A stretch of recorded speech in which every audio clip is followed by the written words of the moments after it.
Assalamualaikum warahmatullahi wabarakatuh. Selamat pagi. Perkenalkan, nama saya Rizky Azharwi Bahtiar, NIM 1701550044. Di sini saya akan menerangkan atau memaparkan mengenai skripsi saya, perancangan dengan judul Perancangan Sistem Informasi Inventory Barang e-Gudang pada CV Jaya Water Solusindo berbasis website.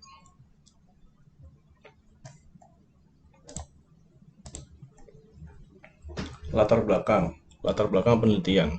CV Jaya Water Solusindo adalah perusahaan distributor yang bergerak pada bidang penjualan alat permunian air pada CV Jaya Water Solusindo dalam melakukan pengawasan dan pencatatan persediaan barang. Sistem berjalan selama ini terkait dengan pengelolaan dan pengawasan inventory barang pada gudang masih menggunakan media aplikasi Microsoft Excel. Data barang yang masuk dari supplier dan data yang keluar atau terjual kepada konsumen secara keseluruhan diinput ke dalam Microsoft Excel dengan salinan atau backup ditulis secara manual di buku besar. Dari permasalahan tersebut terkadang terjadi kesalahan dalam perhitungan stok barang, kesulitan dalam pencatatan serta pembuatan laporan barang masuk dan keluar, dan membutuhkan waktu lama untuk mengecek stok barang serta pencarian dokumen.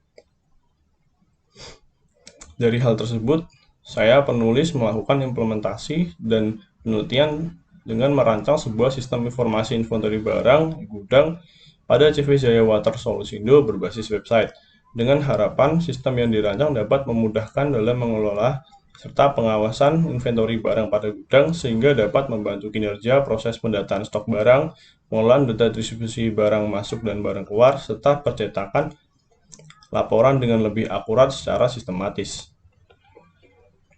Rumusan masalah pada hal ini adalah bagaimana merancang proses pendataan barang masuk dan keluar sistem inventory barang pada CV Jaya Water Solusindo dengan berbasis website. Lalu bagaimana cara merancang sistem inventory barang yang dapat memberikan informasi cepat, tepat, dan akurat. Kemudian bagaimana merancang sistem informasi barang agar bisa membantu mengelola persediaan barang pada gudang CV Jaya Water Solusindo. Dengan tujuan yaitu merancang sistem inventory barang yang sesuai dengan permasalahan yang ada terkait pengelolaan persediaan barang pada CV Jaya Water Solusindo. Kemudian sistem inventory dapat mengontrol pengelolaan stok barang dengan akurat dan menyajikan pemrosesan data mengenai barang masuk dan keluar sehingga dapat menghasilkan informasi sesuai dengan kebutuhan dan dapat meningkatkan kinerja pada CV Jaya Water Solusindo, utamanya pada bagian pengembangan sistem pengelolaan stok barang gudang. Analisis dan perancangan. Dalam hal ini ada 5 tahapan, yaitu yang pertama ada pengumpulan data atau observasi data, kemudian kebutuhan proses, yaitu identifikasi sistem yang sudah dibangun, kemudian ada identifikasi kebutuhan fungsional dan non-fungsional, yaitu merancang hardware dan software, dan kemudian ada permodelan UML, yaitu merancang permodelan UML berdasarkan identifikasi dan pengumpulan data. Kemudian tahap kelima ada perancangan interface, yaitu merancang tampilan interface sesuai dengan kebutuhan proses. Analisis dan perancangan. Analisis sistem. Sistem ini merupakan fase pengembangan yang menentukan sistem informasi apa yang harus dirancang untuk memecahkan masalah dan mengevaluasi serta mengidentifikasi kebutuhan sistem apa saja yang dibutuhkan berdasarkan permasalahan yang sudah terpaparkan. Identifikasi masalah. Sistem yang sedang berjalan terdapat beberapa temuan permasalahan yang dapat diuraikan. Masalah mengenai pengelolaan data stok barang masih menggunakan cara sharing manual. Penyebabnya sering terjadi selisih perhitungan barang, terdapat informasi stok barang tidak sesuai dengan persediaan. Solusinya, merancang sebuah sistem yang dapat mengolah proses perhitungan stok barang secara otomatis sehingga memudahkan dalam mengetahui informasi stok barang yang tersedia. Kemudian permasalahan berikutnya, pengelolaan data persediaan barang masih menggunakan cara manual.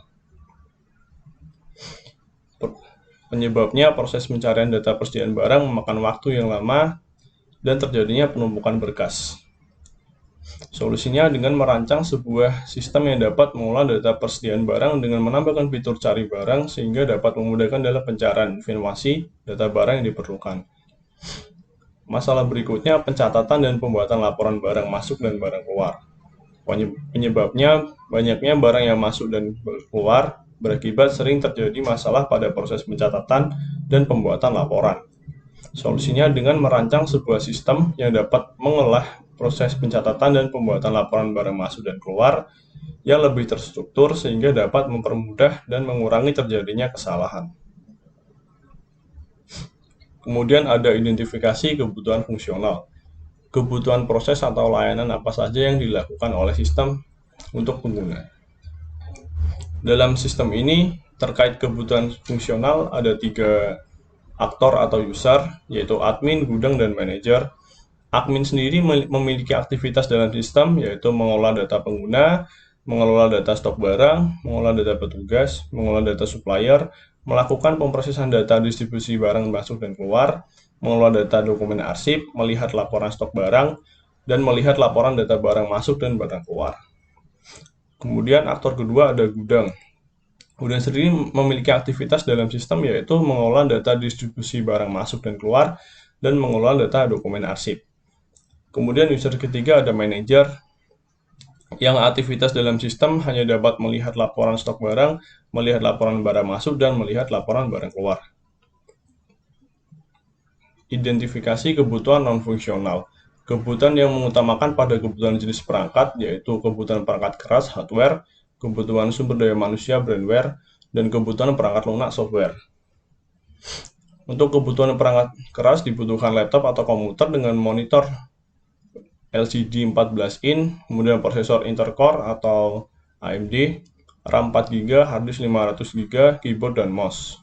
Untuk kebutuhan perangkat lunak dibutuhkan sistem operasi Windows 7, 8, dan 10, bahasa pemrograman PHP, framework kode connector, XAMPP versi 3.2.4, mencakup web server dan database manager.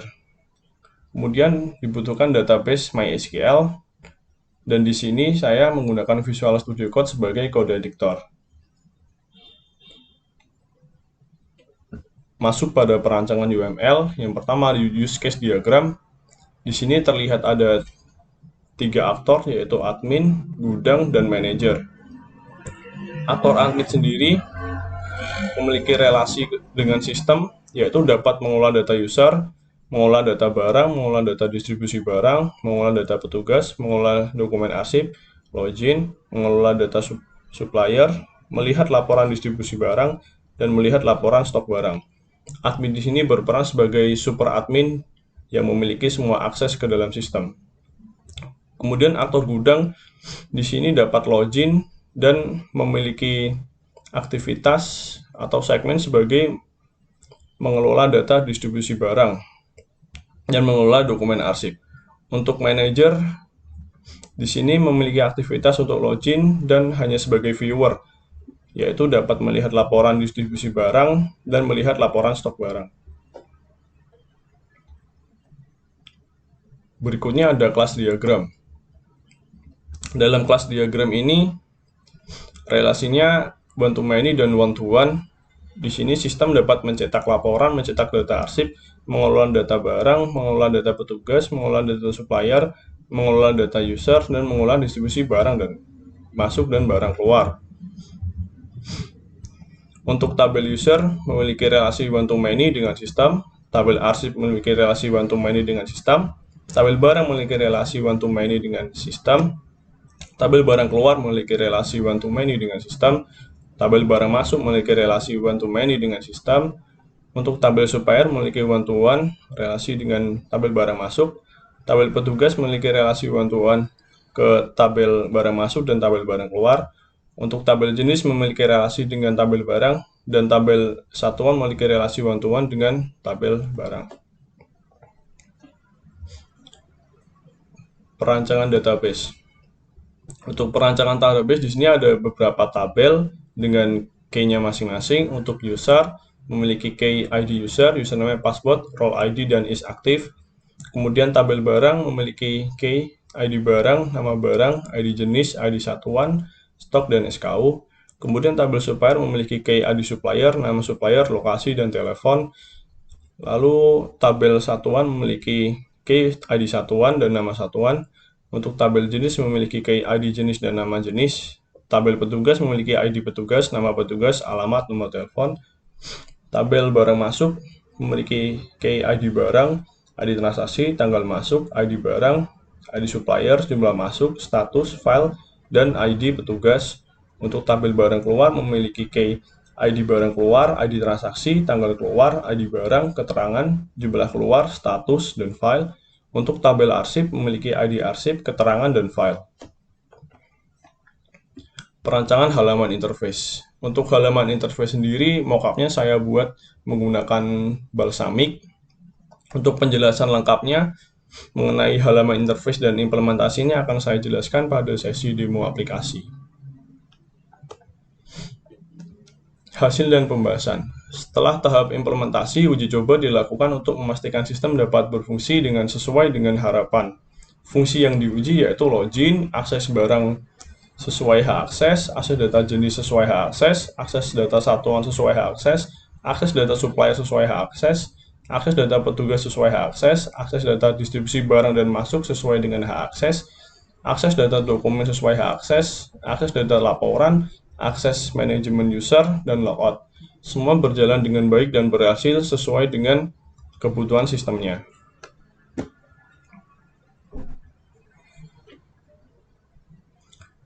Kemudian ada kesimpulan dan saran. Di sini dapat saya simpulkan, penelitian ini menghasilkan sistem inventory barang berbasis website yang dapat membantu manajemen mengelola stok barang pada gudang di CV Jaya Water Solusindo. Kemudian penelitian ini menghasilkan sistem yang dapat mengolah dan menampilkan data barang serta kebutuhan secara terstruktur dan dapat mencetak laporan stok barang, barang masuk dan barang keluar. Kemudian tahapan pengujian sistem menunjukkan bahwa hasil perancangan sistem telah sesuai dengan kebutuhan pihak CV Jaya Water Solusindo. Untuk saran, diharapkan sistem dapat dikembangkan lebih lanjut ke dalam sistem berbasis mobile sehingga dalam penggunaannya lebih fleksibel. Dan sebagai peningkatan informasi lebih akurat, maka diperlukan adanya penambahan detail lokasi barang disimpan pada gudang. Kemudian diharapkan sistem ini terbatas pada pengelolaan dan persediaan stok barang. Disarankan agar dikembangkan lebih lanjut untuk menambahkan data transaksi penjualan secara detail dengan penambahan faktur sehingga dapat menghasilkan laporan penjualan. Terima kasih, sekian presentasi dari saya. Terima kasih. Kemudian saya lanjutkan dengan demo aplikasi.